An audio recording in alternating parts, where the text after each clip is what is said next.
今回はパドレスの最終戦で2対0でドジャースが勝利し、リーグチャンピオンシリーズ進出を決め、勝利で大はしゃぎするロバーツ監督の勝利インタビュー動画をお送りします。試合後、FOX スポーツの番組で A ロッドとジーターとオルティズが試合を振り返り、その後でロバーツ監督が番組に参加し、この勝利の喜びを表現していました。それでは動画をご覧ください。 And boy, does that feel good. A hard-fought 2-0 win. What a game it was. LA on to the championship series to take on the Mets. And we say welcome to the postgame show.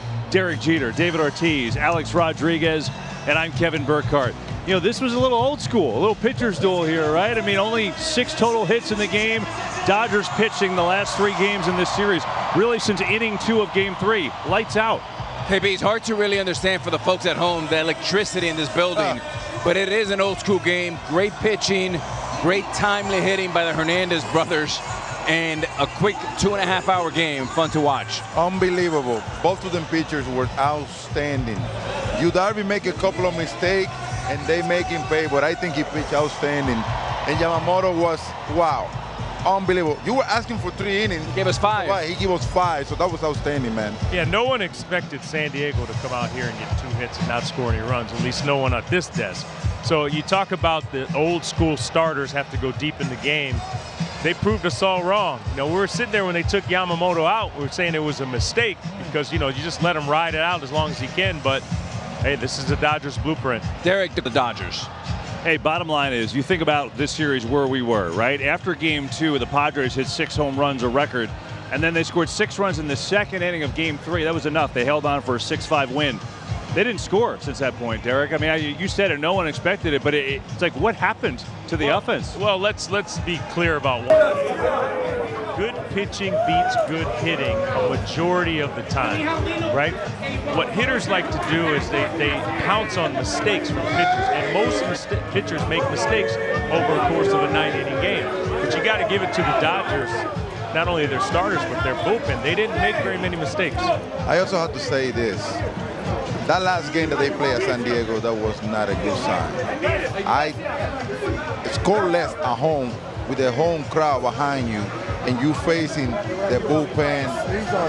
Today I was a little confused coming into this game about San Diego. I tell you what, you know, Dave Roberts has echoed what you said, Alex. Won 8 more ball games, but you want to talk a team. I remember after Game 3, we're like, man, Dodgers have TBD going to try to save their season. Well, TBD, this Dodgers bullpen did a pretty amazing job the last couple of nights. I got to tell you, fellas, Captain, I don't know about you and Poppy, but I'm tired of hearing that Dave Roberts' job is at risk. I mean, this is maybe the toughest job in all of sports. You got a great front office, great ownership led by Mark Walter and Todd Bowley, but you have heavy media, heavy expectations, and dealing with that TBD, whatever that is, he's done a fabulous job, not only in that game, but tonight, he pressed every button the right way. I absolutely agree with you. I mean, there's only some Best team against the hottest team. Here comes Dave Roberts. Speaking of Titan, my man. Up, go keep it. Damn, this is some greatness here. What a DJ. Oh my I'm God. not deserving of this. Wow, talking about the goats. Berkey, how the heck do you hang out with these good-looking goats? I'm lucky. I am lucky. Big Dave. Congratulations, brother. Thanks, Poppy. Happy for you, man. Hey, Dave, I think 3 of us, we want to be your agent because we're looking for an extension. Yeah. What did they say? Show me the money. You know what I'm saying? Pay the man. Hey, man, what? You know, I know it feels good, and I know how positive you are, but how did you keep these guys positive after Game 3? How did you do it? You know what, Berkey? I think for me, it was trying to get a different mindset, and I think that you guys heard me a lot throughout this postseason talking about fighting, make the first punch. It's going to be a brawl, and I think it's just that mentality. Because in the regular season, you're playing methodical, but in the postseason, you got to be ready to brawl. And I think that our guys took that mindset and went out there and won a fight. And those guys gave us everything we had. Clearly a very talented team, but you know, we weren't going to be denied this series. Dave, I love what you were telling your guys. We heard it where you were saying how much you believe in them and how much they believe in each other. I love how some of them kind of got together 8 hours and started watching video of the NL West. It seemed like a very prepared group, and you guys seem very bonded. You guys ready for the next level with this team, obviously? We're ready for the next level. And obviously, the Mets are playing great baseball. We know those guys can be fun to go into New York, but I will say that any message that a coach or a manager can say pales in comparison to what the message from player to player. And those guys believe in one another, so they have one-off meetings. Miggy Rowe, Kike is obviously, he's like these two guys in the postseason, you know what I'm saying? Yeah. So it's like taking the lead, and you never know who's going to be a star in the postseason, but these guys band together. Well, Dave, two things. One, first of all, you know how I feel about you as not only a manager, but as a person. And I've said it before, when you're a manager in a big market, it's really a no-win situation. You take all the blame when a team loses, and you don't get any credit when a team wins. And I said before this game, your job is to put your players in a position to succeed, which they did today. That's the first comment. So congratulations to you. The second one is, how much time do you take to enjoy this one before you turn your mind to the New York Mets who are coming here? So you know what, Gene, I am going to finish my cigar. I'm going to have a first growth Bordeaux. And we're gonna have a workout tomorrow, but I'm gonna enjoy the heck out of it tonight, because if we can't enjoy wins, what the heck are we doing this for? Because to your point, I just think I feel good about kind of taking all the, what do they say, big trees catch big wind. So that's okay, that's the market.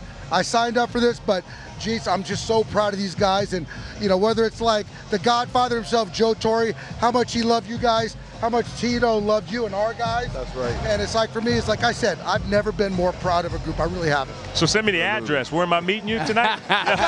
Send me the address. Where am I meeting you tonight? I'm going to drink some good Bordeaux, man. Hey, Dave, congratulations. First of all, congratulations, brother. Knowing you as a player, I can imagine what it is to play a day for you. Mookie just said it all right here. Now, Yamamoto today, wow. Wow. He brought me back to the World Baseball Classic tonight. That's right.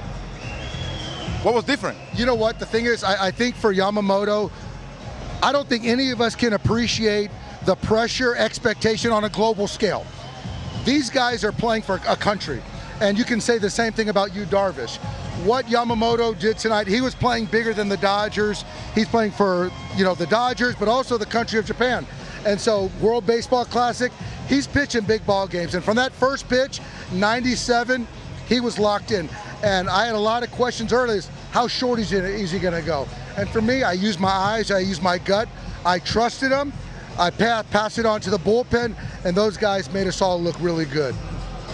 Yeah, no doubt about it, Dave. That pen, look, your pen was really, really good all year. But what they did, especially really since, you know, inning 2 in game 3, just absolutely sensational. Your thoughts on their performance? I think the thing is that anyone who's played in the postseason, it's one of those things that once you get to the postseason, the roles don't matter. It's about pass the baton to the next guy. And Daniel Hudson is the leader in that pen, but Josh Bard, our coach, has created a culture where it doesn't matter if Michael Kopech comes in the 3rd inning in San Diego to get the top of the lineup, and guys follow, do up downs. There's no ego, but you see that, I love when you see that glazed looking guys, you know? Blake Trine has that glazed look, like he's not even hearing you. He just sees that catcher and he's trying to go out there and throw a baseball with conviction. So all those guys to a man have that Derek Jeter, you know, Yankee Stadium look. So it's like, I'm just lucky that we got great players. That's awesome. Hey, Dave, every 20 years, something special happened. 2004, we won. Oh, yeah. 2024, homie. Come on, man. Oh, yeah. Come on, man. It's such a good Yankee moment, Killers. These guys know anything about Yankee Killers. Hey, Dave, thanks such for a good stopping by, moment. man. Thanks for stopping by. Get on out of here now. I love that, David. You got it. I'm amazed it took to that long to bring that up, but hey. You know what I'm saying? Hey, Dave, you're the best. Congrats. All right, guys, thanks We'll so see you much. next I round. appreciate it. Dave Roberts of the Dodgers. いかがでしたでしょうか。ロバーツ監督は人間味あふれる本当に素晴らしい監督ですね。そしてロバーツ監督は厳しい面と明るい面がはっきりしていて好感が持てます。本日の動画は以上となります。ご視聴いただきありがとうございました。